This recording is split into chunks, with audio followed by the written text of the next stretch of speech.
مراکز کے سامنے سے ہم گزرتے ہیں، کبھی انسیڈنٹ نہیں ہوا، ٹھیک ہے۔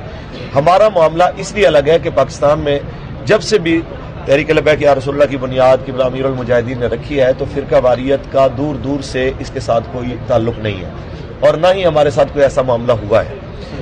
تو اس کو ان کے ساتھ جوڑنا ویسے بھی نامناسب ہے۔ پہلی چیز کہ ہمارے ساتھ کبھی کسی نے یہ نہیں کہا کہ یہاں پہ آئیں۔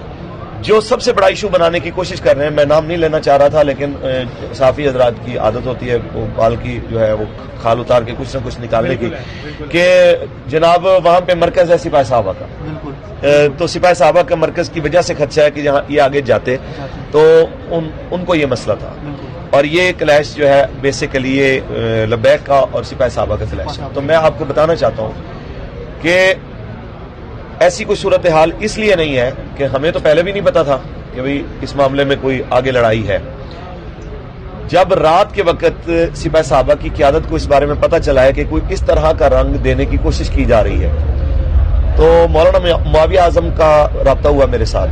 تو انہوں نے کہا کہ اگر ایسی بات ہے تو میں بالکل اس کی مذمت کرتا ہوں، ایسا کوئی معاملہ ہماری طرف سے نہیں ہے۔ ابھی تھوڑی دیر میں آپ کو مولانا اورنگزیب فاروقی کال کریں گے، پھر ان کی کال آئی، انہوں نے کہا حویلیاں میرا علاقہ ہے، جو یہ رنگ دینے کی کوشش کر رہے ہیں کہ ہمیں آپ سے مسئلہ ہے، تو ہمیں کہتے ہیں ہم آ جاتے ہیں آپ کے پاس، آپ کو لے کے آتے ہیں۔ اس مسجد کی انتظامیہ جس مسجد کے بارے میں کہتے ہیں انہیں بھیج دیتے ہیں، وہ آپ کو ویلکم کرتے ہیں، آپ آئیں وہاں پہ جلوس کریں، ہمیں کوئی مسئلہ نہیں۔ تو میں یہ بتانا چاہتا ہوں کہ یہ رنگ دینے کی کوشش کی گئی ہے صرف انتظامیہ کی طرف سے، اور